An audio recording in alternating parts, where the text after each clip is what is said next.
Bonsoir à tous, bienvenue dans ce Carafe Apéro.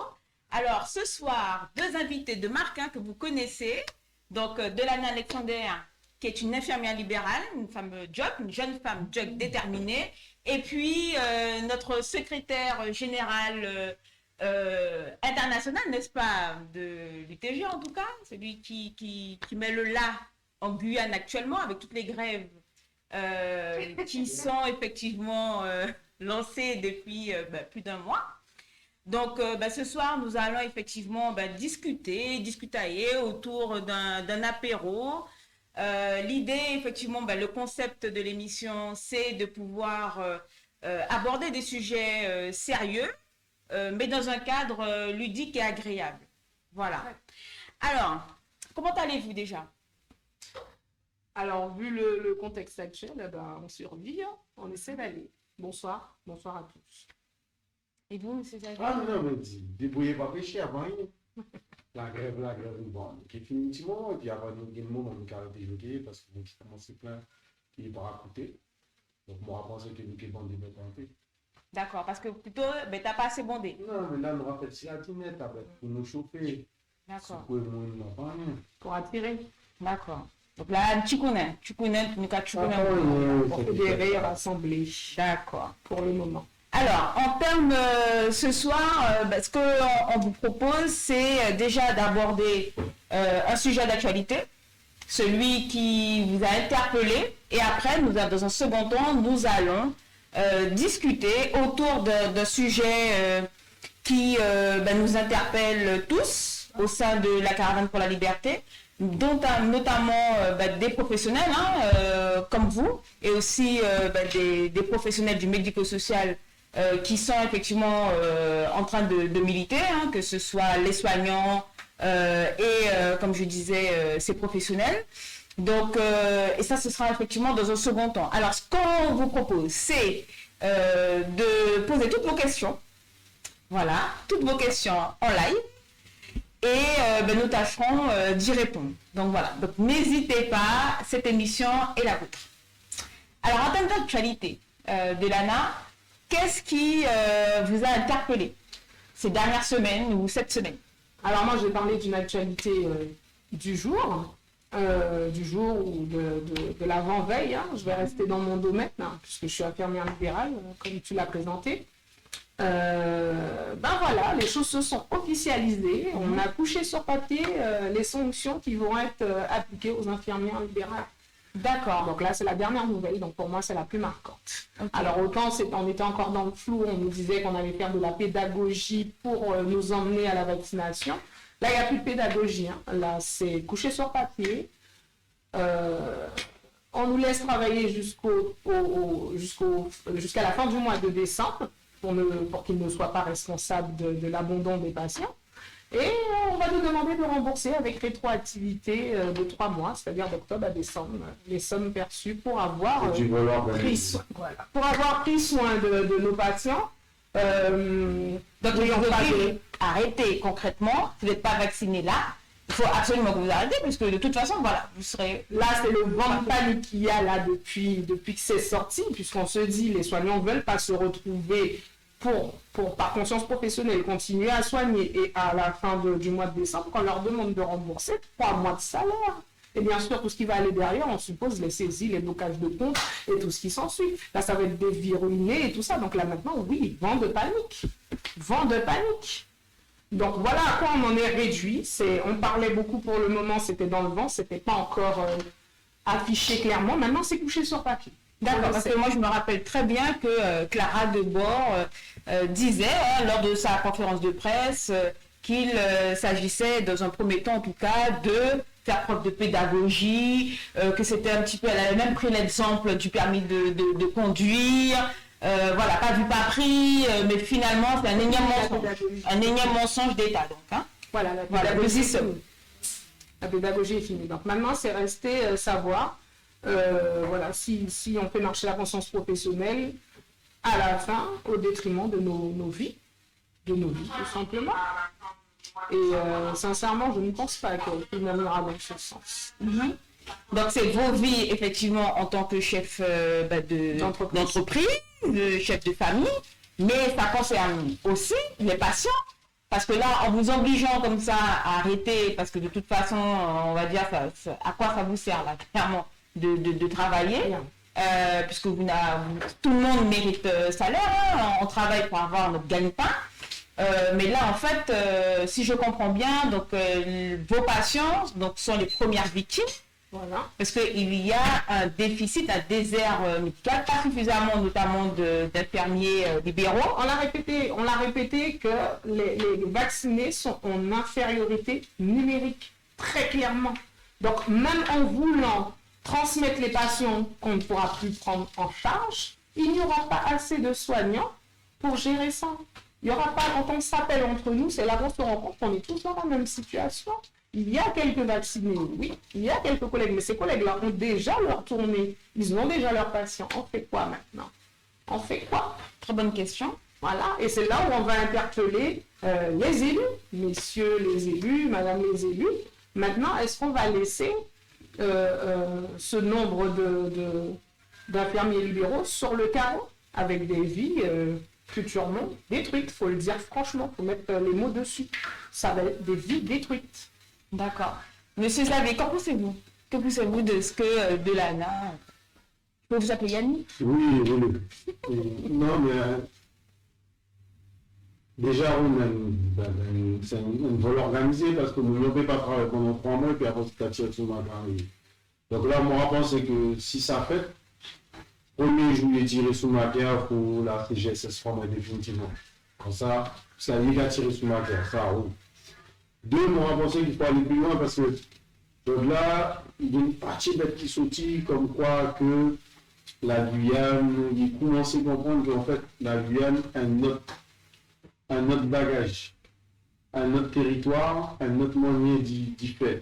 Donc à partir de là, peut-être que d'ici là, il faut comprendre que il faut adapter les choses.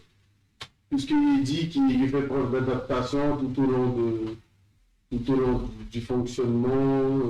Il y a Denis qui parlait, qui dit que il y a moyen d'adapter les situations, donc on aura. Je vais chercher la définition de l'adaptation dans le dictionnaire. Hein, mais le problème, ça encore reprendre forme, c'est que le ministre a parlé, à ce bouche qui parle, voilà, il n'y a rien d'écrit. Donc ça clair, ça lui dit que directrice reste là qui préfère, qu'après ça y est.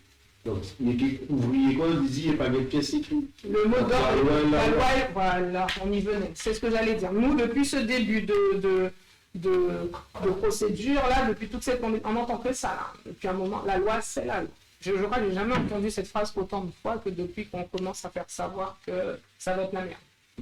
Alors, cet écrit-là sort, émane de qui? De quelle institution? Et depuis quand? L'ARS, depuis hier, si je ne dis pas de bêtises, il me semble, depuis hier, le document est en circulation. On le trouve sur les réseaux sociaux d'ailleurs. On le trouve sur les réseaux sociaux, il a pas mal tourné. Ça malhonnête. Autant du monde on a arrêté à présent, autant sanctionner il y a à présent, parce que là, ça y est qu'après, c'est que il a servi quoi, dit conscience professionnelle, dit la loi aussi. Parce qu'en fait, il ne faut pas oublier qu'il y a la loi qui est obligée, soit c'est nous. Il y a la loi aussi, on a un autre corps médical, d'après ça on comprend, qui a dit que ça ne peut pas abandonner ses patients du jour au lendemain.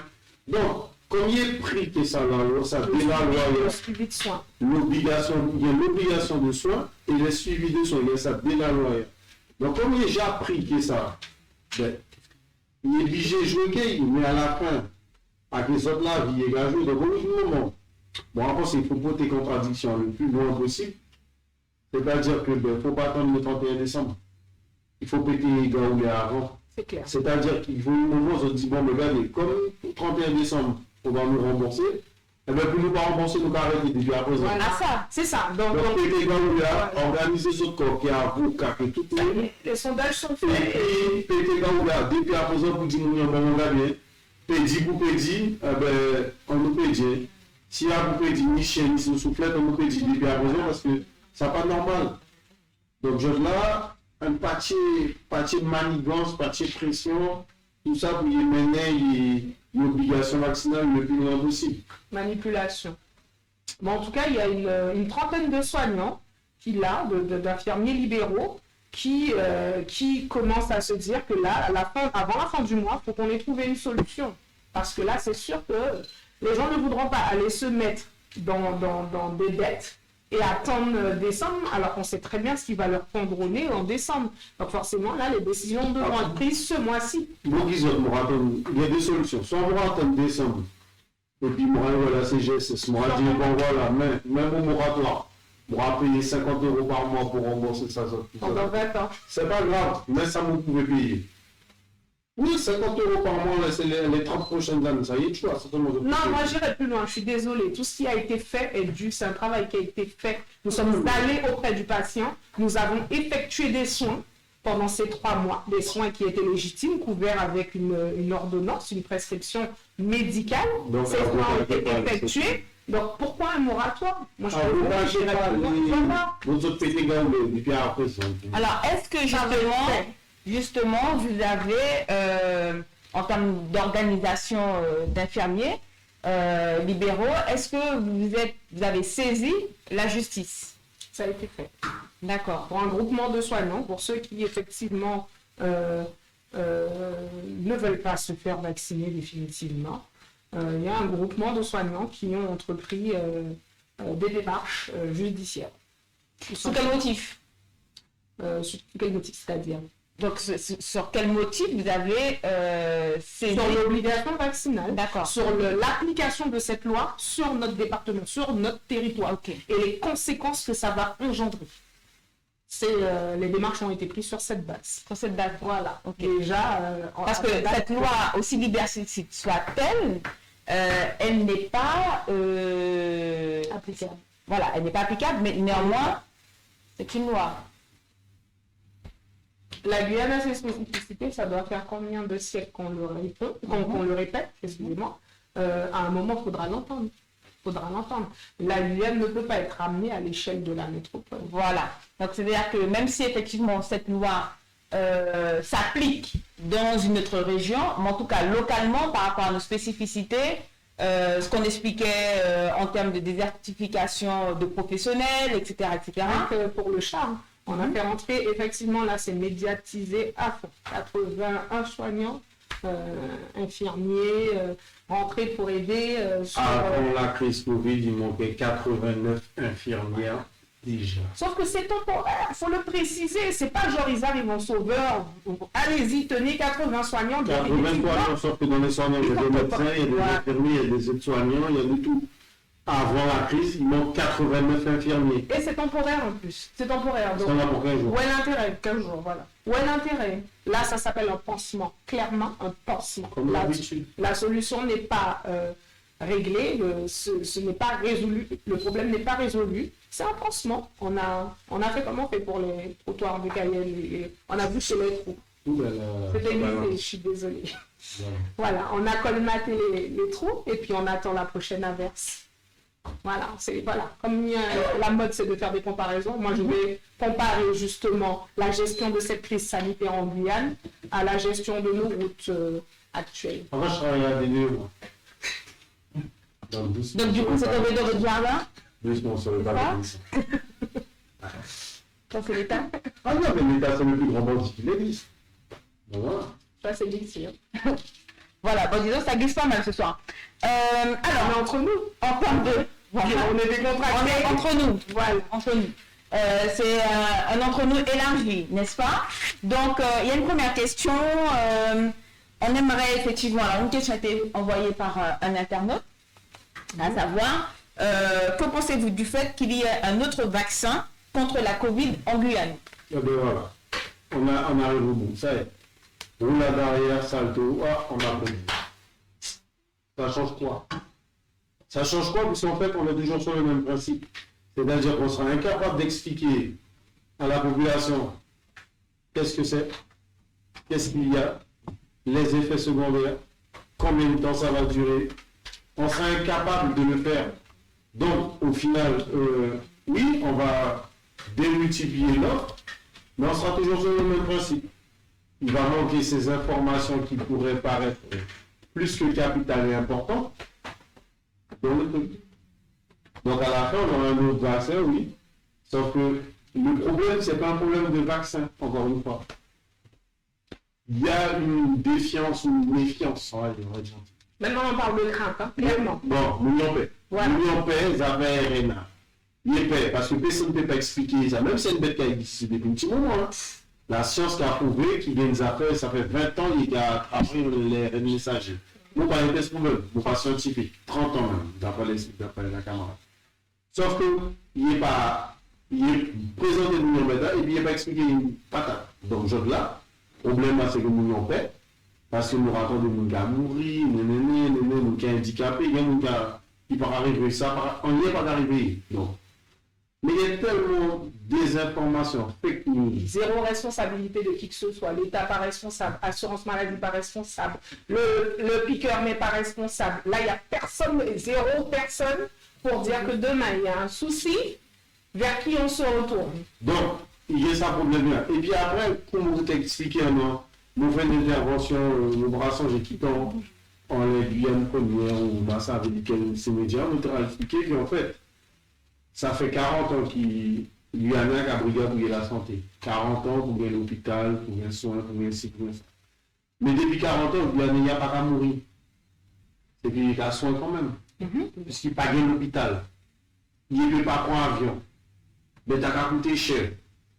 Donc ça veut dire que, quoi qu'il arrive, il y en a, on a sous l'esprit, on a sous l'identité même. Il y a l'habitude de soins sans la médecine dit moderne et conventionnelle.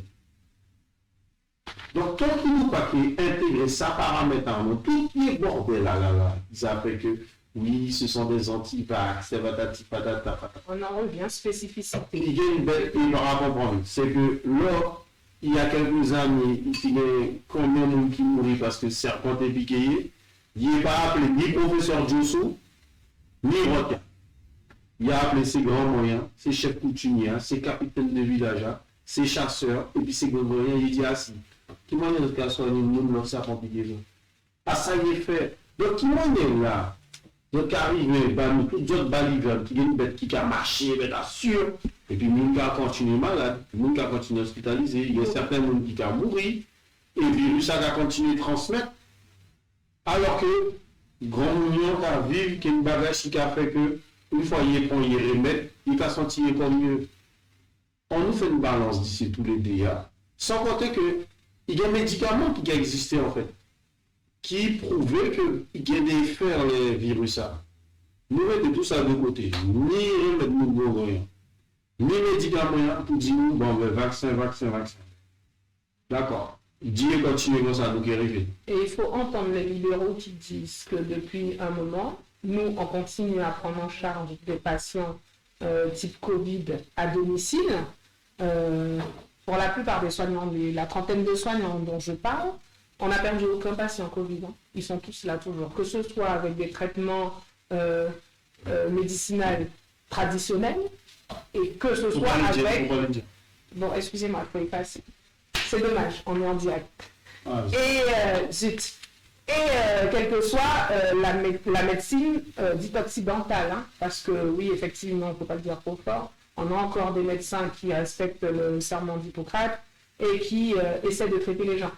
Et avec ce bien, on voit des patients qui continuent à guérir et qui sont là. Alors, j'ai une question, parce que ce principe-là, par rapport à l'obligation vaccinale, a été décidé par d'éminents scientifiques et puis des observateurs aussi qui ont décidé de vous protéger. En politique. Moi, je dirais politique. Hein. Moi, j'aimerais rectifier en disant c'est une décision politique. Hein. C'est une décision politique, ça. Tout le monde a écrit un album de Tintin. Oui. D'accord. Il y a un professeur Tournesol. Tout à fait. Qui est-ce qui accepte de révéler le professeur Tournesol le soin? Personne. Voilà. D'accord, bon, tu t'es dit. Mais pour le coup, moi j'aimerais savoir si l'argument qui est avancé, parce que l'argument du gouvernement est de dire que il y a une obligation pour vous, soignants, professionnels du médico-social, pompiers, etc., parce que vous seriez des professionnels qui seraient plus exposés que d'autres. tout en sachant que avant-hier quand même, il y a une proposition qui a été présentée au Sénat où la notion d'obligation vaccinale proposée par des opposants socialistes pour justement élargir cette obligation vaccinale. Donc, heureusement que ce n'est pas passé. On le met de côté, on ne le referme pas, on remet de côté, on reprend ce sujet tout à l'heure. Mais en tout cas, la notion, le principe même de protection de professionnels particulièrement exposés, c'est sur ça que se base le gouvernement. Pour dire, il faut vous protéger et protéger la population vulnérable. C'est vrai ou c'est pas vrai? Très bien. Alors là, on va faire simple. On va faire comme si on parlait à un enfant. Hein? Comme ça, il n'y a pas besoin d'avoir fait bac plus 10 pour argumenter ce que je vais dire. On a la situation qui dit les soignants en premier, tête de liste, c'est les plus à risque, c'est ceux qui sont le plus à même à contaminer les patients et à se faire contaminer. Alors, le vaccin 1, on peut attraper la maladie, on peut la transmettre. Vacciné ou pas, on transmet. Je ne savais pas. Le virus. Voilà, alors, en quoi je protège qui là? Quand je suis vacciné et que je peux quand même transmettre le virus, si je ne fais pas attention, si je ne me protège pas ou je ne respecte pas les gestes barrières, je peux transmettre au patient. Oui, mais l'argument, quand je me protège, l'argument vacciné, c'est que vous pouvez contaminer, oui, mais à moindre proportion. Et ça a été prouvé comment? Parce que j'aime bien quand on nous dit on a des chiffres, on a des... Dans notre petit pays, Guyane, là où tout le monde connaît tout le monde, elles sont où ces études scientifiques qui disent qu'on contamine à moindre effet, sachant que, je le redis, je l'ai déjà dit dans différentes interviews ou autres, que à l'école, hein, bêtement, l'école d'infirmière, hein, Bac plus 3, niveau licence, on nous apprend hein, que le seul marqueur pour la réussite d'un projet, c'est le temps. C'est le temps. C'est pas le nombre de personnes vaccinées, c'est le temps. On va faire des choses simples parce que votre technique là, tout le monde ne va pas comprendre. Un gendarme vous avez bu 4 verres d'alcool, l'autre a bu 3 verres, tout le monde en prison quand même. Donc, que ce soit moins contaminant ou plus contaminant, vous contaminez le corps. Voilà, terminé. Donc, selon la personne qui aura en face, si la personne a le temps de sortir pour que le petit lapin puisse pas se faire écraser d'après la dame de l'ARS, c'est très bien. Mais si la personne n'a pas le temps, si elle n'a pas les immunités corporelles pour pouvoir résister à la charge, qu'elle soit petite ou grosse, il va s'en finir comment? Accapader. Donc, que l'on soit petit contaminant ou gros contaminant, selon la personne qui recevra la charge virale, on n'en parlera plus. Ce sera oui, mais c'était lui, c'était quelqu'un de bien. Voilà. Donc, à l'arrêter ce genre d'hypocrisie notoire et mondiale, il y a une journaliste de Guyane Première qui me disait ouais, mais c'est partout dans le monde comme ça. Ah, d'accord.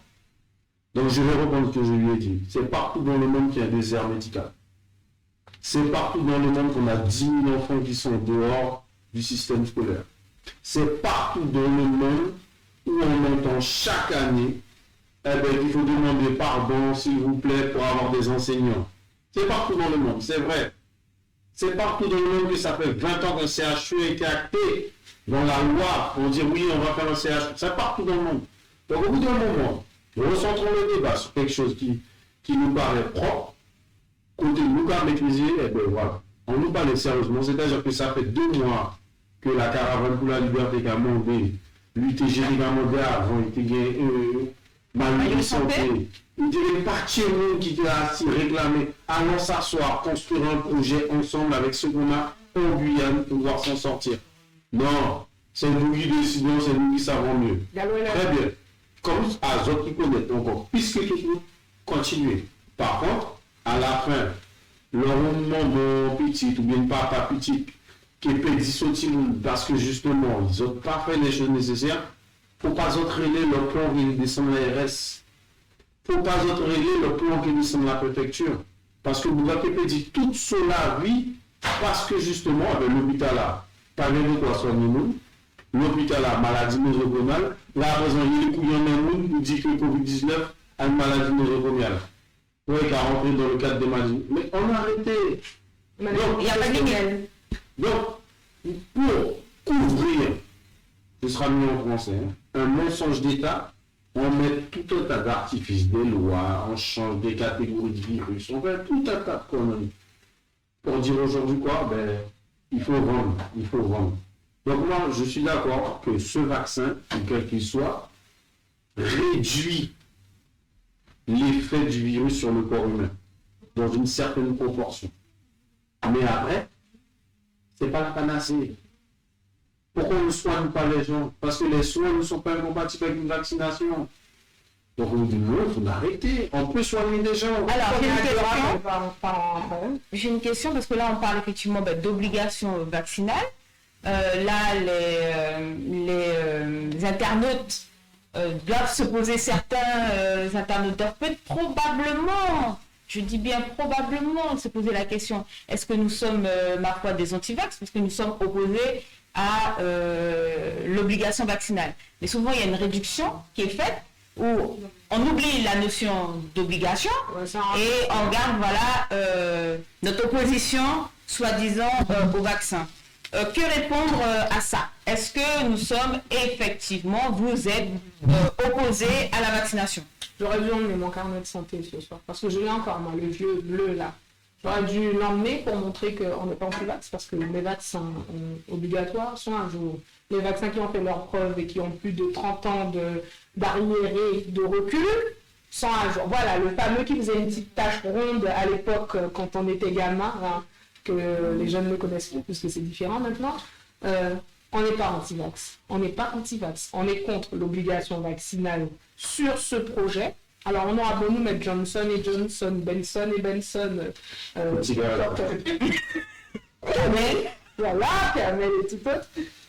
Tant que ce sera sur le même procédé et qu'il n'y a pas de recul, les gars, oui, on sera craintif. Et maintenant, avec cette obligation, cet acharnement, les gens ont franchement peur, les soignants. On est sur carrément de la crainte là. Maintenant, on se dit, pourquoi cet acharnement? C'est que ça couvre quelque chose. Il faut se dire que l'État nous a déjà pondu l'État nous a déjà pondu, moi je parle de fait, l'État nous a déjà pondu des scandales monstrueux. Hein? On va en citer deux ou trois. Hein? Le sang abandonné, on va même parler de vaccin, voilà. Donc comment avoir confiance? Le mercure dans le Guyannette. Comment avoir Le confiance? pot d'échappement de la fusée Ariane. Comment avoir confiance? On en cite encore? Non, pardon. Non, faut se calmer, faut se calmer. Faut se calmer. Alors, répondez, du coup, vous contre la vaccination. Êtes-vous un anti-vax? J'ai entendu parler de ça hein, sur les réseaux, Qu'est-ce qu'un sur les anti-vax? médias. Qu'est-ce qu'un anti-vax? Moi, je pose la question. Quelqu'un qui est contre les vaccins en général. D'accord. Bon, ben, c'est dommage. Hein. Vacciner Tu as ton carnet de santé bleu?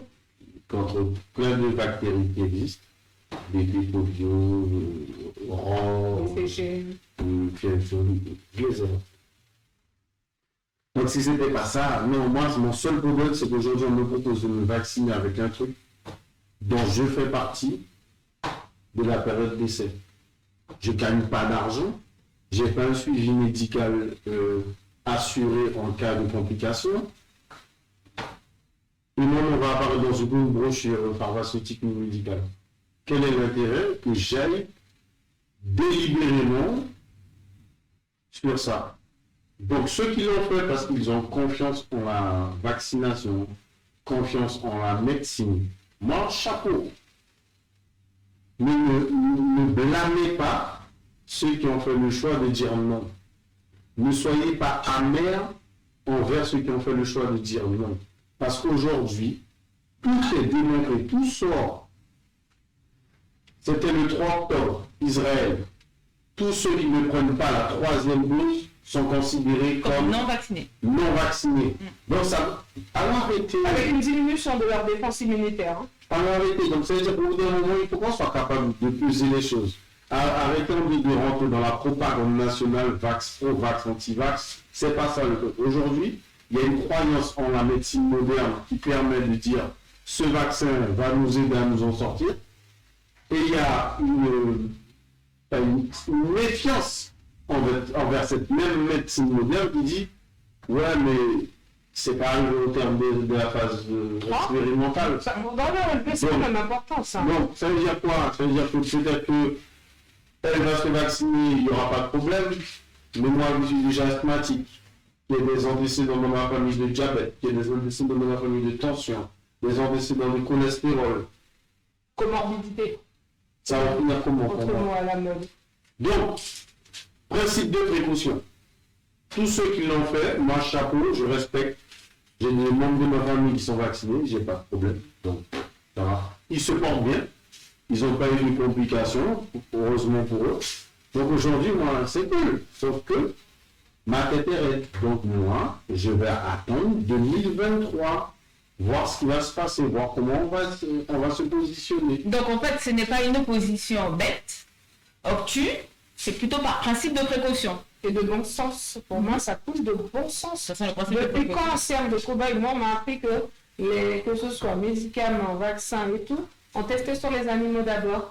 Donc, C'est les animaux. au-delà de cela, apparemment, l'Institut Pasteur de Lille recherche une centaine de personnes pour pouvoir essayer justement un médicament, donc un traitement contre la Covid. Et dans leur brochure, c'est apparemment marqué, donc je ne sais pas si c'est un fait, toutes les personnes rentrant dans le cadre auront un suivi médical renforcé, auront des analyses régulières pendant, je crois, un suivi de presque un an. Cobaye. Parce qu'eux ont signé un petit papier, ils diront ils acceptent d'être volontaires pour tester. Mais aujourd'hui, on ne nous fait pas signer de papier, il n'y a pas de suivi. Si vous avez un problème, il faut aller devant les tribunaux. C'est quoi? Mais c'est quoi ce truc? Alors, nous sommes là, nous sommes au moment. Nous, d'accord, il faut sauver la vie, mais pas n'importe quel prix. Et il radie la balance bénéfice-risque. Dernier où il parlait dit pourcentage d'efficacité dit apparemment meilleur vaccin qui a fonctionné à Pfizer. Voilà, le Pfizer. Certains spécialistes vous disent 36% d'efficacité, d'autres vous disent 56%. Donc on a une fourchette entre 36 et 56% d'efficacité sur le virus. Donc on ne va pas faire de calcul scientifique, on va s'arrêter à 50. Donc ça veut dire que vous avez 50% d'efficacité sur le virus de cette vaccination. Donc ça veut dire que vous prenez une pièce, vous l'envoyez, pas où pile, ça va marcher. Face, c'est comme si ça n'avait rien fait pour vous. Donc ça veut dire que c'est votre corps qui devra... Non mais, voilà, trop compliqué. Je ne vais pas aller prendre un vaccin alors que mon corps peut se défendre seul. Alors il y a Kalou Guyane qui pose la question, est-ce qu'on sait environ combien de soignants on a demandé concrètement leur vaccination pour aller travailler jusque-là? Est-ce que c'est une majorité? Donc quoi? Dans le monde hospitalier, chez les libéraux? C'est pas précisé. Donc chez les libéraux, apparemment, vous avez tous été contrôlés quasiment maintenant. Par exemple, il y en a encore qui n'ont pas été contrôlés. La démarche a été de faire de manière un peu disproportionnée pour ne pas qu'il y ait la panique générale d'un coup, pour ne pas assumer justement de devoir sanctionner tout le monde. Dans les hôpitaux, il y a très peu de contrôle. D'accord. Très peu de contrôle. Sur les 3 hôpitaux? Très peu de contrôle. Parce que ils ont, pour pouvoir, mais ça aussi c'est du business, mais pour pouvoir éviter de sanctionner ou quoi, ils commencent par le personnel administratif, qui dans les hôpitaux en général, c'est les personnels les plus vaccinés. Donc, ils commencent par le personnel administratif et après redescendent. Sauf que, toujours sur Guyane Première, hein, ce sont des magiciens, ils ont dit qu'il y aurait une adaptation de la loi et qu'il n'y aurait aucune suspension, d'après Clara, la magicienne. Sauf que l'IMED, il y a 4 salariés suspendus. 4. Aujourd'hui, 4. Le CHK, ils sont en train de faire passer les entretiens pour pouvoir entamer des suspensions d'ici 15 jours. Donc, quand j'entends ça, que oui, il y aura des aménagements, ben c'est faux. Moi, j'ai reçu une salariée de l'HAD, je crois, qui est en congé, qui a reçu sa lettre de suspension chez elle, alors qu'elle est en congé. Donc, on va finir, ce truc-là, ça va finir par exploser, et en fait, on va se retrouver avec des soignants qui veulent continuer à travailler, qui veulent continuer à vivre, et des personnes vaccinées qui ne comprendront pas pourquoi ils ne veulent pas se faire vacciner. Alors que on ne peut pas respecter, un, la liberté de choisir, deux, on ne peut pas respecter la liberté fondamentale. Parce qu'aujourd'hui, on va priver les gens du travail. On va priver les gens de vivre. Alors que j'ai découvert qu'il y a la résistance qui s'organise pour bien en fait.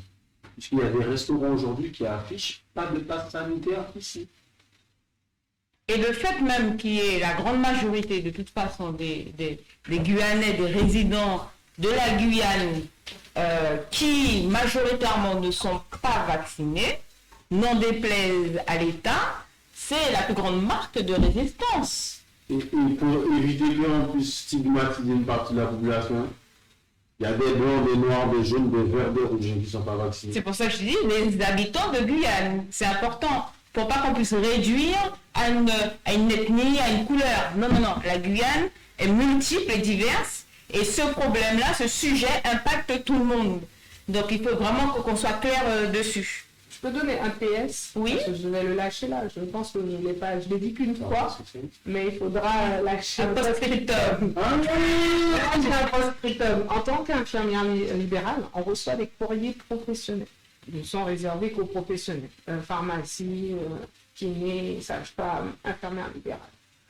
J'en suis au nombre de 2 pour le vaccin AstraZeneca.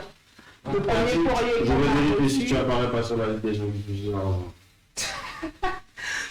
Le premier nous demande de surveiller. Ah non, je pense que je n'aurais pas été ici à l'heure actuelle. Hein. Le premier nous demande de surveiller les signes de thrombose chez nos patients vaccinés. Clairement, ils nous disent qu'on n'est pas encore sûr que ce soit en relation, mais j'aurais dû penser à les emmener. On n'est pas sûr que ce soit en relation, mais si vous, professionnels de santé, vérifiez que vos patients ne présentent pas des troubles de la coagulation. Ça, c'était le premier courrier. Dernièrement, il doit avoir 1 mois et demi, on a reçu le deuxième. Celui-là, j'ai beaucoup ri. Sincèrement, j'ai rigolé. Du même vaccin, qui nous demande cette fois-ci de vérifier après le deuxième vaccin que les patients ne soient pas assujettis à des alopécies, des chutes capillaires. Ah d'accord, parce que c'est quand même, voilà, alopécie, non, on va dire clairement, des chutes de cheveux, les gens. Les chutes de cheveux. Vérifiez chez vos patients vaccinés qu'il n'y ait pas de perte. On n'est pas sûr que ce soit en corrélation, mais là, ça commence à faire beaucoup dans les effets indésirables et secondaires. Vérifiez ça, s'il vous plaît, les professionnels de santé. Donc voilà. Ça veut dire qu'aujourd'hui, on ne connaît pas les effets secondaires, on ne connaît pas le nombre, ni qui ils sont. Mais en tout cas, c'est orienté, parce que pour aller chercher ça, c'est qu'ils ont reçu un minimum de plaintes, ou plutôt un maximum de plaintes, à ce niveau-là qui revenait fréquemment. Si on nous demande de surveiller quelque chose de ciblé, c'est que c'est revenu assez fréquemment. Alors, j'ai entendu dernièrement dans une émission sur Guyane... première. Voilà, lapsus, pardon. Que, justement, docteur Jossou disait qu'il n'y avait pas d'effet secondaire en Guyane. Manifestement, il y en a ailleurs, hein, puisque ce n'est plus un secret. Mais en Guyane, il n'y en a pas. Alors, comment expliquer ça? Dans la chanson, normalement, c'est Haïti, pays maudit. Mais peut-être que c'est Guyane, chiffre, pays maudit. Pas comme si on pays béni, en fait. Voilà, je crois, parce que non, lui, à part, ça doit être un magicien. Il doit faire, je ne sais pas quelle étude, mais il a... On a Sinamari, pays maudit. Ah ben ça compte, voilà. C'est Guyane, ça, Sinamari, pays maudit. Oui, non, mais ça compte, parce que il faut qu'on arrête. Il faut qu'on arrête parce qu'il n'y a pas d'effet secondaire. C'est un magicien. Si on écoute ça, il y a 0 personne qui est à l'hôpital et qui a des effets secondaires. À Poudlard, là, ils sont en train de soigner les gens. Hein. Si on apprend hier, la semaine dernière, le char et le choc, un protocole de soins pour les personnes qui arrivent positives, mais pas encore en détresse respiratoire, pour éviter que ça se développe, donc on les soigne. Au char et au choc. Pour le dire, franchement, l'ivermectine est donnée au chat. Mais non, parce que ça ne marche pas. Ça marche pas. Par contre, on vous dit que ça ne marche pas, mais c'est donné. C'est donné à la dernière minute, mais c'est donné. Sauf que... Je pense que là, je vais m'attirer des foudres. Non, mais c'est pas un bien paratonnerre. Un paratonnerre. D'après ce que j'ai lu dans tous les trucs là, le grand sang qui parlait de tous les protocoles, donc celui qu'on a diabolisé, qui aujourd'hui dit que bon, oui, c'est vrai pour les soignants, ça peut être intéressant la vaccination, donc le Panoramix là, qui est à Marseille. Raoul, oh, Le Panoramix, voilà. Didier Raoul. Voilà. Panoramix, j'aime bien. Ouais. Ça lui vend plus ça. Donc voilà, ce sont des protocoles préventifs. C'est-à-dire que la personne est testée positive, on lui donne. Voilà. On n'attend pas qu'elle soit sous oxygène. Et la dernière fois où le druide là, qui est passé à la commission, lui a première qui dit qu'il n'y a pas d'effet secondaire, il dit qu'il a servi l'hiver maintenant, C'est pour le sang. ou je ne sais pas trop quoi, sur les personnes en réa. Ouais, ça va marcher sur du feu de Dieu. Waouh! Faut qu'il arrête de bricoler lui aussi. Moi, je ne suis pas mécanicien, je ne fais pas de mécanique. Pour le sol. Donc, au bout d'un moment, allez, ouais, j'appelle un ami qui est mécanicien, ouais, tu sais, je suis emmerdé là parce que bon, la voiture ne démarre pas. Donc, il faut qu'il fasse de même, il sait pas faire, il rentre chez lui. Il entre. Bref, je vais dans le défi. Alors, avant-hier, ce dernier, pour ne pas reprendre vos propos, ce dernier, Pour le sol. non, le druide a dit donc au JT que il y a des personnes effectivement qui meurent, qui décèdent, hein, parce qu'il y a une augmentation des chiffres, mais lorsque ces personnes sont testées, peu avant leur décès, elles ne sont pas positives à la Covid. Ben, en fait, Et donc du coup, le virus aurait fait suffisamment de dégâts, ouais, c'est vrai. donc aurait causé donc voilà des dégâts internes. Ils auraient soigné donc ce virus, mais malgré ça, les personnes décèdent. Donc, moi, je trouve ça, c'est gros. oui, c'est gros comme les méchants dans un couloir de 2 mètres. Il y a de la porcelaine, et puis ça va être compliqué. On a eu la situation à l'UTG où on a enterré un de nos piliers, M. Arthur Obi-Wan, qui rentre à l'hôpital, qui est guéri du Covid, et qui, on ne sait pas comment, meurt d'une infection pulmonaire, infection des reins, staphylocoque doré et œdème au cerveau. Bon, il a fait une chute, et bon, personne ne sait comment il est tombé. Voilà. Sauf qu'il était guéri, mais ses poumons étaient fatigués du fait qu'il y avait une forte toux qui n'a pas été traitée lors de son passage. Et comme c'est quelqu'un qui était déjà fragile du cœur, eh ben, ça n'a pas tenu. Donc ça veut dire que si Michael Jekyll, au fond là, soigne les symptômes des gens, lorsque les gens se mettent à tousser, lorsque les gens ont des problèmes de poumons, mais tout ça, ça se soigne. Non, on te donne un doliprane et puis on attend que tu sois des tests respiratoires. Donc, quelque part, c'est logique ce qu'ils disent, puisqu'ils n'ont rien fait avant. Mais s'ils avaient préventivement soigné la toux, soigné le rhume, soigné l'hyperventilation, etc., etc., peut-être qu'à la fin, ben, les poumons du monsieur ne sont pas fatigués, ses reins ne sont pas fatigués, ce qui fait qu'on peut en faire quelque chose. Mais non, on attend que l'état des gens se dégrade, on dit que c'est bon, ils sont guéris du Covid, On subit tout. mais les séquelles qui font qu'ils n'ont pas été traitées avant, ouais, on fait quoi? Moi, je prends juste l'exemple, moi, ça m'est arrivé à moi. J'ai fait une bronchite asthmatiforme et j'ai un bon ami à moi qui a le Covid.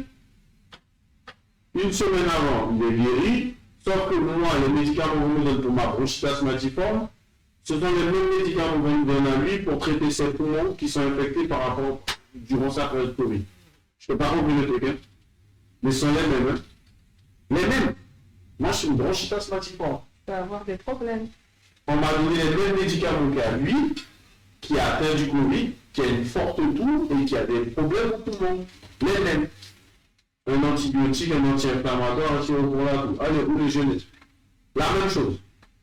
Donc, soit il a un bon médecin, mon pote, soit il a un bon, très bon médecin, donc c'est un artiste, soit, ben, soit c'est comme nous prend pour des coups. C'est tout. Donc, c'est bien bon de dire que oui, mais les gens ne sont pas morts du Covid, mais sont morts de complications. Il va y avoir des problèmes. Soigner les gens, arrêter, soigner les gens. C'est comme l'article qui parlait là, les infirmières qui sont parties faire du tourisme en Martinique et Guadeloupe, qui disent qu'on réanimait pas les gens de plus de 50 ans. Ouais, mais c'est pas une légende. Hein. Tout le monde l'entend, hein. Tout le monde le sait. Hein. On l'a compris depuis bien longtemps. Hein. Qu'arriver à saturation dans l'hôpital, on te dit que tu as plus de 50 ans, tu as 22 ans, c'est pas comme ça. Hein. Et les audios, avec la technologie moderne des réseaux sociaux, commencent à tourner. Et tout ça, c'est un choix clairement politique, délibéré. Lorsqu'il y a des insuffisances structurelles, hospitalières et consorts, il ne faut pas s'étonner qu'ils ne soient pas en mesure d'absorber la cohorte de personnes. J'ai pas les chiffres. J'ai pas les chiffres, mais je pose une question. S'il y en a qui sont en capacité de répondre, par exemple le druide ou sa maîtresse, ils pourront voir. Donc, soit l'ARS, soit le druide. Pourquoi en 2 ans de crise, on a toujours le même nombre de personnel en capacité de travailler en réa en Guyane, en 2 ans de crise? Pourquoi peut pas qu'on... Alors que je sais que ça existe, hein, parce qu'il y a des infirmières libérales qui sont sorties des hôpitaux, qui ont suivi cette formation, ça dure 3 ou 4 mois, je crois, où on vous apprend les rudiments du travail en réa. Oui, les spécificités de l'arrière. Ah, pourquoi on a toujours sur le même nom? Je pose des questions, hein. En 1 an et demi, on n'a pas multiplié le nombre de personnes pouvant travailler en réa, même si elles sont affectées dans d'autres services, qu'elles aient ces habilitations pour que lorsqu'il y ait des rushs, au lieu d'attendre un avion qui vienne à 8000 km comme Dieu le Sauveur, qu'on ait du monde là qui puisse travailler dans l'urgence et stabiliser. L'exemple concret. On a la Sahara. Là, il doit y avoir peut-être 50 000 litres de gasoil et d'essence, tout compris, tu vois. Ben, tu mets un briquet qui. Voilà. Juste à côté, il y a des gravitanes qui fonctionnent au feu. Donc, on va dire qu'il y a un kamikaze qui passe par là, qui lâche une grenade. Théoriquement, tout est rayé dans un rayon de pratiquement 20 km. On soigne comment les gens? Plan blanc. Quel plan blanc ça? Quel plan blanc? Lequel? Il n'y a pas d'infrastructure. Mais il n'y a pas. Il faut arrêter. Il faut arrêter. Tu vois, un exemple. Il y a des gens blanc. Voilà, un exemple. Il suffit qu'il y ait plus de 50 victimes et on est dedans. On est dedans parce que notre réa ne peut pas absorber plus de. Alors en Guyane, sur Cayenne, il y a possibilité d'armer 48 lits de réanimation. De la réanimation. L'année dernière, comme Madame Debord avait dit que soit elle était en mesure. Sur toute la Guyane. Voilà, 70. Ouais, oui, c'était 81, on a fait de règlement de santé, c'était 80 livrés. La ministre de l'Outre-mer est passée, finalement c'est descendu à 60 et quelques. Parce que sur le papier et la réalité, c'est pas la même chose. Sur le papier, le chat possède 48 livrés en possibilité d'être armé. On rajoute ceux de Saint-Laurent, on tombe à 50 et quelques lits, par exemple 60 lits de réa possible d'être armés. Mais on n'a pas le personnel pour les armer. Alors le personnel en plus qui reste est fatigué. Les médias, on entend sur les médias que le personnel est épuisé, à croire que c'est de la faute de la population qui ne se fait pas vacciner et donc qui sature les hôpitaux. Voilà, quoi comprendre de ça? Ah ben parce que le Covid a tué toutes les autres maladies. C'est ça. C'est tout ça, c'est l'équation simple. Covid a tué tout le monde. Il a réglé le problème de tout le monde. La Guyane qui est tout connue pour un département hyper tendu, diabète. Et il a tué tout le monde, il a réglé le problème de tout le monde. Maintenant, il n'y a plus que le Covid. Donc, c'est pour ça, les gens ne voient pas d'autre chose. Je croyais que la Guyane, c'était un endroit où il y avait plein d'accidents de la route, il y avait des balles de fusil qui partaient partout, des coups de sable tous les week-ends. Et bien maintenant, il n'y a plus de coups de sable, il n'y a plus de balles de fusil, il n'y a plus d'accidents. Quand les gens même qui sont diabétiques, ils sont guéris. Les gens qui ont des problèmes de rein, il n'y a plus besoin de dialyse. Il faut qu'on arrête. C'est quasiment génétique l'hypertension en Guyane. Maintenant, il n'y a plus d'hypertension en Guyane. Oh. Allons doucement. Aujourd'hui, il est vrai qu'il y a pas mal de personnes atteintes du Covid qui rentrent à l'hôpital parce qu'ils n'ont pas été soignés. Ah oui, non, mais on a ça même plus. La peine musicale, le chikungunya, ça, il y a plus de moustiques. Les moustiques, ils vont pas piquer avec le Covid, ils meurent. Donc, ils n'ont pas le temps de se reproduire, donc c'est réglé. D'accord. C'est comme en Martinique. La Martinique, ça a été beau. Martinique, ça a été très beau. L'épidémie de dingue démarre en octobre 2020. Ils n'avaient jamais vu ça. Et ça s'est arrêté le 11 mai. D'un coup. Fini.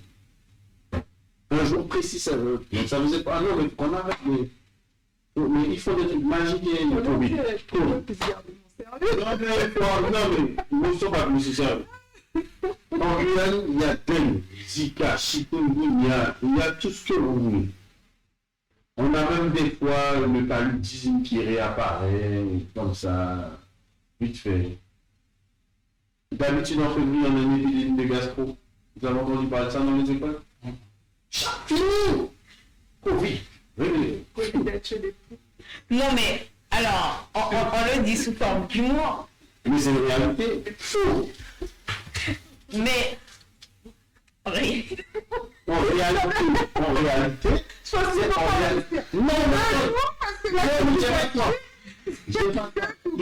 mais là, tu fais en forme, là, ça doit être clair.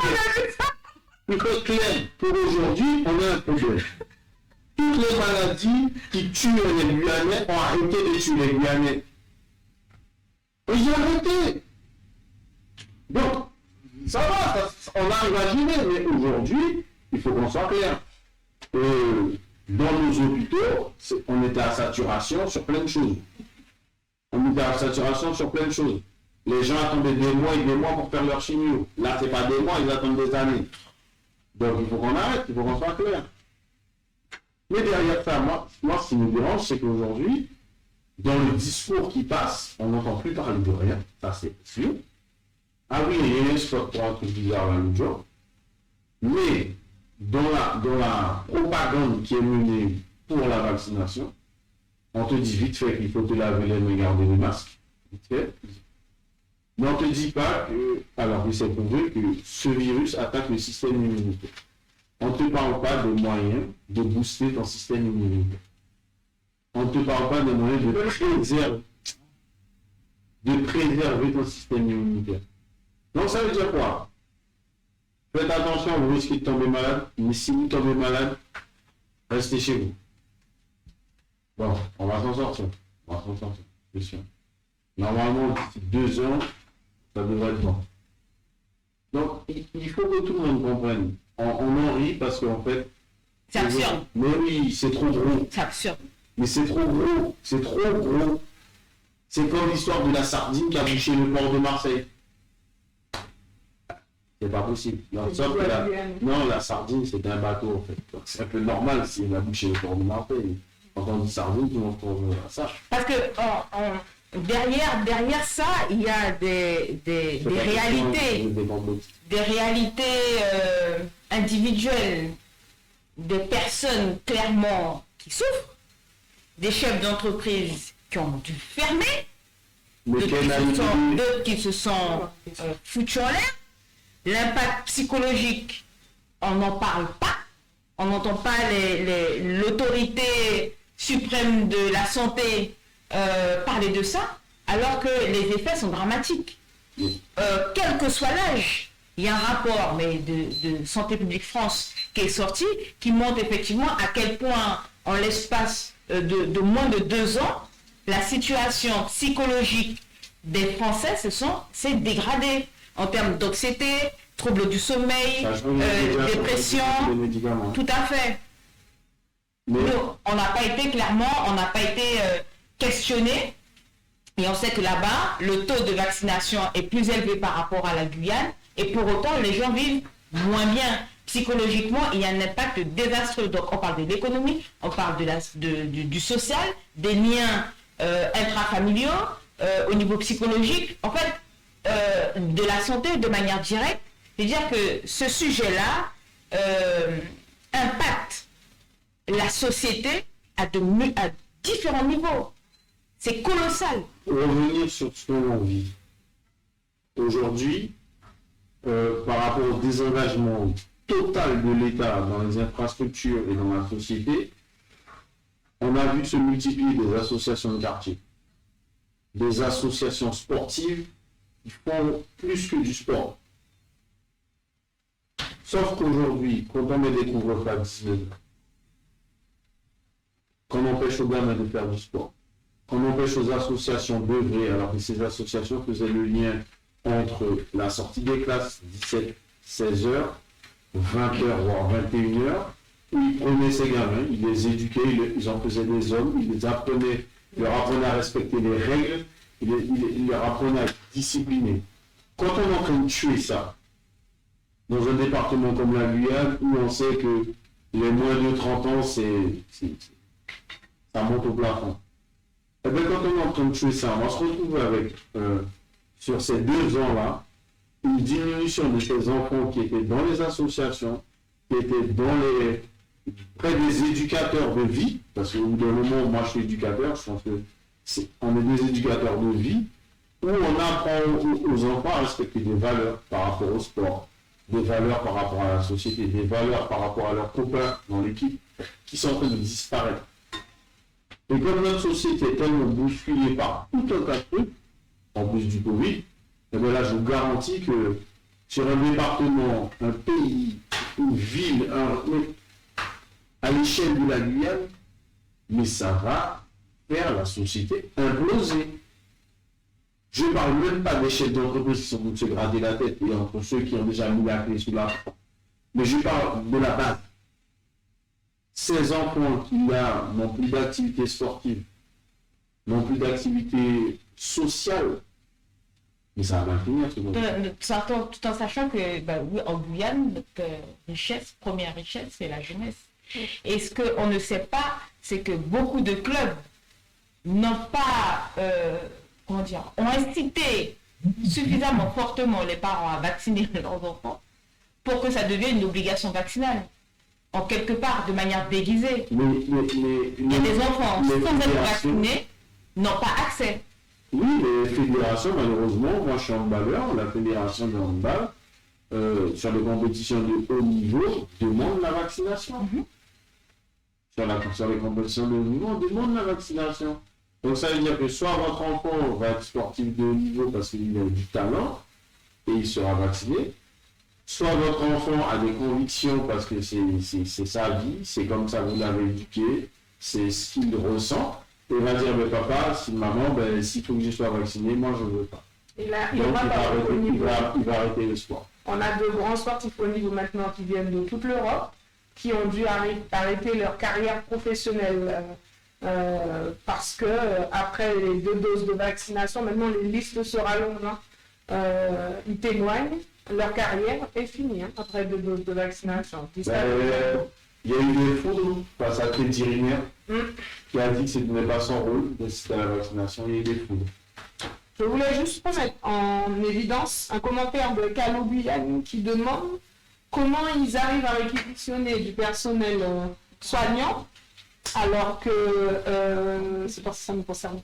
Alors qu'on n'est pas vacciné. Voilà l'incohérence. Là, ça ne gêne personne qu'on ne soit pas vacciné parce que là, on est obligé de venir soigner la population. Il y a une loi. La grosse incohérence. Ça dérange qu'on ne soit pas vacciné pour venir travailler normalement. Par contre, une fois qu'on est réquisitionné, obligé qu'on soit vacciné ou pas, là, ça dérange pas. Venez soigner les gens. Là, on n'est pas contaminé. Il y a une loi sur l'obligation de soins. L'État n'a pas le choix. Il y a une loi sur l'obligation de soins. Donc, ils sont obligés de soigner les gens. Vaccinés ou pas, mais il faut être clair. Moi, j'ai été à l'hôpital, le médecin qui me reçoit me dit qu'il ne peut pas m'envoyer à l'intérieur pour me mettre sous oxygène pour pouvoir me permettre de respirer mieux parce que j'étais en détresse respiratoire. Je crois que ma saturation était par loin des 90 et plus bas. Donc, j'étais vraiment bien, quoi. Il a préféré me donner des médicaments. Et lui dire de rentrer chez moi. Parce que ce soir-là, aux urgences, dans les services, la moitié de ses compères étaient positifs. Mais on les a rappelés pour venir travailler parce que il n'y a pas de personne. Donc les médecins qui étaient là étaient positifs. Et il faut préciser que les médecins au Char, ils se vantent de ça. C'est le taux le plus élevé de vaccinés, hein, c'est les médecins. 80% des médecins du Char sont vaccinés. Voilà. Mais ils reviennent positifs au Covid. Alors, du coup, quelle suite réservée à tout ça? Parce qu'on voit que l'obligation vaccinale ne peut s'appliquer en Guyane, que les impacts sont désastreux, quel que soit le domaine, hein, voilà, des familial, sportif, économique. Bon. Maintenant, quelle suite? Cette semaine, il y a une grande manifestation. Est-ce que ça rentre dans ce cadre-là? Oui. Moi, je dirais qu'il y a eu un éveil des consciences. J'ai apprécié parce qu'il y a eu beaucoup de monde devant la manifestation au Char. Il y a un peu plus de 400. Voilà. Et moi, je trouve que là, c'est bien. Les gens commencent à prendre conscience, à se sentir concernés, parce que maintenant, ça prend au nez de tout le monde. Donc, la population a été présente en masse, je trouve. Ça va. Franchement, j'étais fière. Ce jour-là, j'ai vu une population là, unie sous le soleil, par au moins 35, en tout cas, si c'est pas 35, c'était un ressenti 35. Et les gens sont restés là quand même jusqu'à environ 18 heures. Oui, alors les camarades là du Char sont restés là jusqu'à 20 h. Voilà. Donc, mais il y avait une belle masse quand même jusqu'à 18 heures. Et là, j'avoue, j'étais fière. Pour nous, l'UTG, c'était tout bénef, hein, parce qu'on s'est dit que dans le cadre de la caravane, pour rebooster un peu cela, parce qu'on a des médias un peu fatigués qui nous disent est-ce que c'est un baroud de mœurs, est-ce que c'est des trucs comme ça. Non. Il faut qu'ils apprennent à voir ce qui se passe aussi. C'est pas lui qui doit interpréter l'actualité, il faut qu'il ait aussi qu'il la décrypte. Parce qu'en fait, quand vous avez, après 6 mois de martelage, que 30% de la population vaccinée, avec au moins 500 Surinamiens et 500 Brésiliens, dans le lot, parce qu'ils vivent pas en Guyane, pour être clair. Dans les vaccinés, sans compter les gens qui ont traversé les frontières lors des opérations frontalières et qui sont venus se vacciner. C'est aussi ça compte, hein, parce qu'on n'a pas ces chiffres. Hein. Voilà. Donc, c'est gentil, mais bon, voilà, on fait avec, c'est pas grave. Mais jusque-là, on a 30% qui ont fait le pas, qui ont sauté le pas. Très bien. Eh bien, il fallait rebooster ça pour remettre en lumière le fait qu'aujourd'hui, les Guyanais dans leur ensemble ne sont pas d'accord avec ces principes et n'acceptent pas ni l'obligation vaccinale, ni le pass sanitaire. Et nous, on rajoute l'incohérence des motifs impérieux. Parce qu'il faut le souligner, tout ça qui pas te connaître, motif impérieux, il était metté parce qu'en Guyane, il y a un variant brésilien et en France, il y a un variant Delta. Jeune là, variant qui a dominé le monde à Delta. C'est-à-dire, en Martinique à Delta, en Guadeloupe à Delta, en France à Delta, en Guyane à Delta. Donc, expliquez-nous, pour qui c'est le motif impérieux, où aller alors que variant Delta. Donc, encore une punition, encore un moyen de pression que l'on utilise. Ça, c'est clair. Donc, pour revenir à la manifestation, l'UTG avait mobilisé ses forces dans le cadre du Char et sur le port. Donc, sur le port, on était à peu près 150 de l'UTG avec quelques sympathisants. On a passé la journée là, ça a été très bon enfant, on s'est mobilisé. Et pour nous, c'était un moyen de rappeler à l'ensemble qu'il y a encore cette majorité silencieuse qui ne fait pas de barreau d'honneur, comme dirait Guyane première, mais qui reste très vigilant à ce qui se passe, ce qui se dit, et ne baisse pas les bras. Donc, ce qui est important, c'est ça. Et ensuite, ce qui est, moi je veux parler aussi de ce qui est marquant cet an dernier. Là. On nous a sorti un peu dernièrement encore sur le fait que la Guyane, d'après un des ministres là, qui dit que tant qu'il n'y aura pas un meilleur taux de vaccination, la Guyane, en gros... Bien, en réponse à l'ENAICAT. En gros, que la Guyane, il faudra que... Ouais, on va serrer les boulons. C'est des enfants punis. D'accord. C'est très bien. Que ça dure, que ça perdure. Comme ça, on va comprendre au bout d'un moment qu'en fait, un enfant qui n'arrive pas à apprendre à l'école, c'est pas un nom de bicoque qui va bien apprendre. Tout à fait. Dans le moment, il faut s'asseoir, lui parler, discuter. Qu'est-ce que tu as pas compris? Parce qu'un enfant qui échoue à l'école, il y a plusieurs possibilités. Soit le professeur, c'est un tébé, donc il explique mal. Disez-moi, les collègues professeurs, ça peut arriver. Soit c'est l'enfant qui est un tébé, soit il a des difficultés d'interaction. Donc il y a trois possibilités. Donc la même chose. Au début, on était buveurs de rhum et adeptes du vaudou. Après, on était des inconscients. Mais ils admettent toujours pas que peut-être ça a été mal expliqué, ça a été mal amené. Hein. C'est super leur truc. Hein. C'est toujours la faute des autres, jamais de notre faute. Après, c'est clair que la problématique de la communication, qui n'a pas été rassurante, au contraire, qui a été insultante, infantilisante, etc., n'a pas servi le projet du gouvernement. En même temps, je vais vous dire, on va pas leur demander de revoir leur fusil, de changer leur fusil d'épaule. Bien sûr que c'est trop tard parce que ça fait plus d'un an et demi. Et là, ils ont instauré la crainte. Tout à fait, crainte et méfiance. C'est là où je voulais effectivement en venir. Yann, quand même, j'ai une question pour revenir à la manifestation de jeudi. C'était une manifestation internationale, notamment entre la Guadeloupe, la Martinique et la Guyane. Une action en synergie coordonnée pour que effectivement l'État puisse comprendre que on n'est pas un petit nombre en fait. Hein. Je me rappelle que le préfet s'était permis de prendre de haut l'association des jeunes, c'est Jeunesse en Force, parce que c'est eux qui avaient notamment au tout début, ils avaient fait des actions devant la préfecture. Et lorsqu'ils avaient été reçus, pour mémoire, le préfet avait dit qu'ils étaient pour l'instant, la population ne se concertait pas concernée. Pour vous, quel impact a ce type de rassemblement? Moi, je dis que ça permet de fédérer. Hein. À petit, nous qu'à monter montagne, petit qu'à monter montagne. C'est la prise de conscience passe par là. La population, tant que ne sera pas sur le fait accompli, c'est ce qui est en train de se faire. Je pense que là, les échéances sont atteintes et les gens commencent à comprendre. Donc, commencent à bouger de plus en plus. La population qu'on a eue jeudi devant le char, il y a un mois, on n'aurait pas eu cette population devant le char. Parce que là, maintenant, il y a eu la rentrée, il y a eu les échéances, comme je disais, tombent et réalisent. Maintenant, les enfants, les obligations de vaccination sur les enfants, les plus de 12 ans. Là, les points de vaccination au sein des établissements. On va parler de ça. Ça sert à rien. À l'époque, il y a quelques semaines de cela, ceux qui disaient ça, annonçaient ça, c'était des complotistes.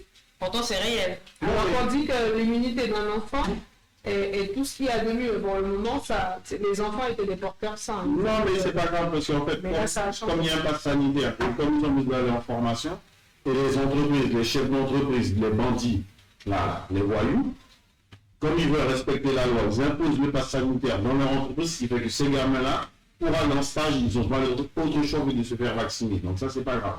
Et moi, ce qui m'énerve, c'est que je ne reste pas sur un prisme vaccination. Aujourd'hui, je parle d'une chose. Le lycée agricole de Matiti, il y a eu un vaccinodrome à 20 ans à peu près. Les plaques du plafond s'effondrent. Il y a des fientes de chansonniers, tout le monde sait que c'est cancérigène. Il y a des classes où il y a peut-être 25 enfants, il n'y a que 20 ordinateurs. Il n'y a pas assez de tables, pas assez de chaises. Les classes sont surchargées. Par contre, on sait y aller mettre un vaccinodrome, mais on ne sait pas prendre en compte que depuis 10 ans, ce lycée n'a eu aucun travaux, ce sont des bengales qu'on monte à sortir de l'eau, et la formation même de ces enfants, eh bien, et c'est compliqué. Faut qu'on arrête. Donc aujourd'hui, voilà quoi. Donc c'est quand même paradoxal qu'on puisse mettre des moyens pour vacciner les enfants dans les écoles, mais on ne peut pas des moyens pour qu'ils puissent apprendre dans de meilleures conditions. Alors, il y a une remarque de Didier Stébékoué qui dit qu'ils disent hier que le taux d'incidence est en baisse et pourtant il y a une faible couverture vaccinale en Guyane. Comment comprendre? Ben, maintenant, Madame Lair, elle va nous expliquer ça. C'est la Alors, le championne. taux d'incidence est en baisse. Donc, tout simplement parce que les gens guérissent du Covid. Parce qu'en fait, ce qu'il faut comprendre dans leurs chiffres, ils mettent en gros et en gras 290 morts, mais ils oublient les 40 000 personnes qui sont guéries du Covid. Hein. Ça n'apparaît plus sur les. C'est écrit à côté. 40 000 personnes guéries du Covid. Ce n'est plus écrit. Donc, Ça, c'est la caravane, hein? Ouais, caravane. oui, excusez-moi, pardon. Et oui, on travaille à la caravane. C'est pas grave. Caravane Info fait ce travail-là. La Caravane pour la Liberté a un concept qui s'appelle le Caravane Info et met en évidence les propres chiffres de l'ARS, les parties positives, disant justement que sur tant de contaminés, il y a tant de guéris quand même, garde les choses positives. Ça, par contre, ça n'apparaît plus, les guéris, parce que ça rassure. Ça n'apparaît plus sur le Covid Info de l'ARS. Voilà. En contre, il y a les mêmes chiffres concernant la caravane info sont considérés autrement. Ouais. Plutôt que de voir le verre à moitié vide, on le voit à moitié plein. Ou le contraire. Donc, Ou le contraire. c'est pas bien grave. Tout ce que je retiens là, moi, c'est qu'au bout d'un moment, on est en train de manipuler une information, je parle de l'ARS, concernant un certain niveau de cohérence, générale. Donc voilà, et ça fait qu'aujourd'hui, lorsqu'on voit le truc de l'ARS apparaître à la télé, ben, oui, on voit un taux d'incidence à 500 et quelques, sauf qu'il est calculé sur quoi? Sur un jour, sur une semaine. Il faut être clair aussi dans ces chiffres. Tout est flou. Il faut être clair. C'est pas le tout d'annoncer des chiffres comme ça. Il faut aussi les expliquer. Donc, les RS, ils sont bien gentils, mais en fait, le tout vaccinal n'est pas une solution. C'est une méthode. Il n'est pas une solution. C'est une méthode. C'est une méthode pour pouvoir vaincre le virus. Mais dans cette méthode, il y a, du moins dans cette solution de vaincre le virus, peut-être qu'il y a d'autres méthodes. Par exemple, de soigner les gens, soigner les symptômes. Détester ou détester. Ouais, c'est détester l'air, peut-être. Dépister précocement. C'est ça. Donc, il y a toute une incohérence. Aujourd'hui, je crois que la sécurité sociale a, en France, ciblé en machine, je crois que c'est 6 ou 7 millions de personnes à risque. 6 ou 7 millions. Donc, si on dit 6 ou 7 millions, ça veut dire qu'on a minimum 6 ou 7 millions de personnes dans les machines qui sont des personnes à risque. Je vous parle ce que vous voulez. Ces 6 ou 7 millions de personnes n'ont pas reçu ni d'appel de l'ARS, ni de message pour leur dire voilà, vous êtes des personnes à risque, pensez à vous faire vacciner. Voilà. Mais on va aller faire des affiches 4 par 3 pour dire aux enfants de 12 ans qu'il faut qu'ils aillent se vacciner. Et on va harceler les infirmiers libéraux et des hôpitaux pour leur dire d'aller se faire vacciner. Donc là, voilà, vraiment, on est dans le fond de l'incohérence. On voit bien que la santé des uns et des autres n'est pas une priorité, mais pas du tout. Je crois que tout ça, c'est une affaire de sous et de gros sous, de manipulation, de contrôle. C'est le dernier point avant de terminer l'émission. Il y a des détracteurs qui disent, et j'aimerais qu'on puisse terminer sur ça, qui disent que la caravane pour la liberté entrave, sur certaines actions, la liberté. Alors, on va parler d'un fameux squat, d'une action qui a eu lieu devant un fameux squat, où apparemment des gens ont parlé fort dans un mégaphone, auraient incité les personnes à ne pas se faire vacciner. Donc, si inciter quelqu'un à ne pas se faire vacciner, c'est contre la loi, c'est illégal, pour me dire. Parce qu'en fait, chacun fait en son âme et conscience. Mais j'estime que devant un squat en Guyane, ce n'est pas des vaccins qu'il faut apporter. Voilà.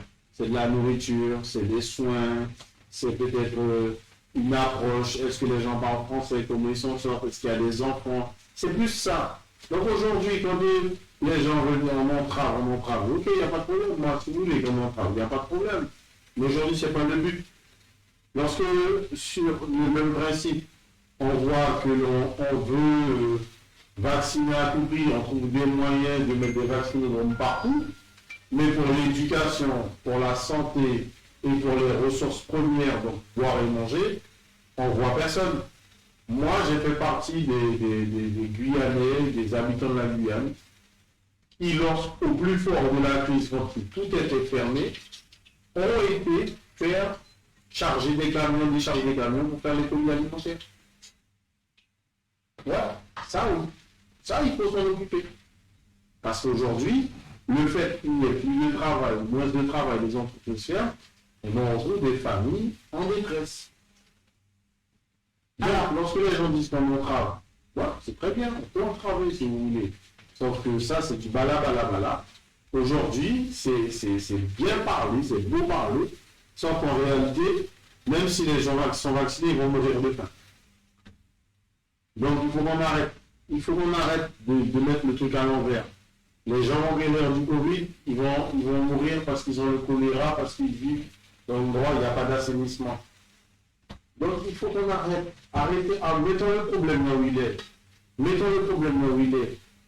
Le Covid tue si on ne prend pas soin, si on ne soigne pas, si on ne fait pas attention. Si on ne traite pas, si on ne prévient pas. Si on ne prévient pas, malgré le fait d'être vacciné, si vous attrapez le Covid et qu'on ne vous donne pas de quoi vous aider, vous allez passer un sale quart d'heure. Et c'est valable pour toutes les pathologies. Donc, voilà. Vous allez passer un sale quart d'heure. Donc voilà. Donc, allons arrêter gentiment de faire les choses et avancer sur ça. Donc, c'est pas un problème.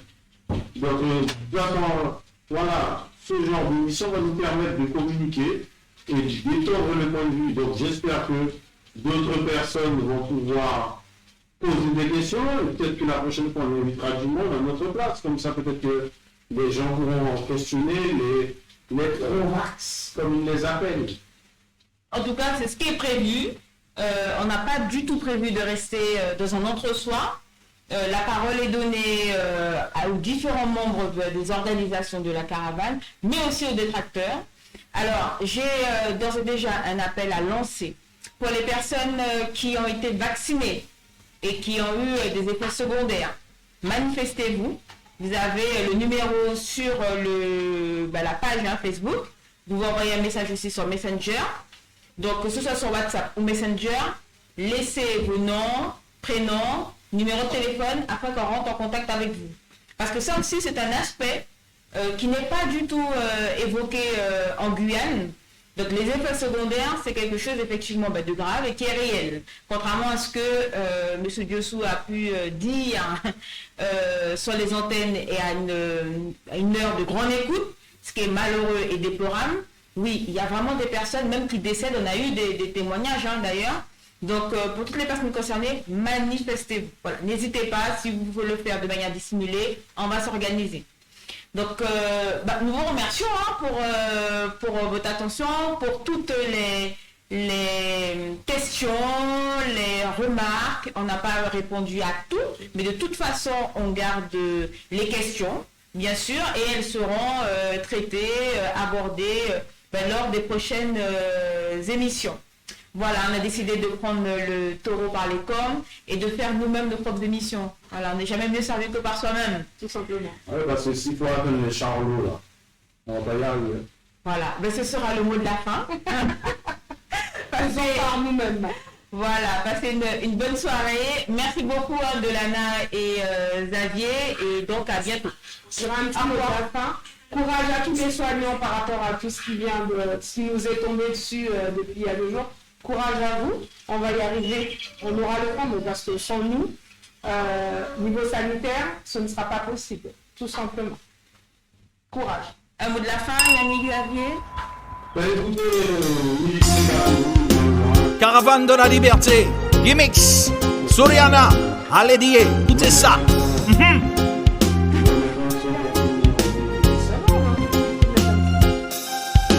Allez, dis-nous pas comment.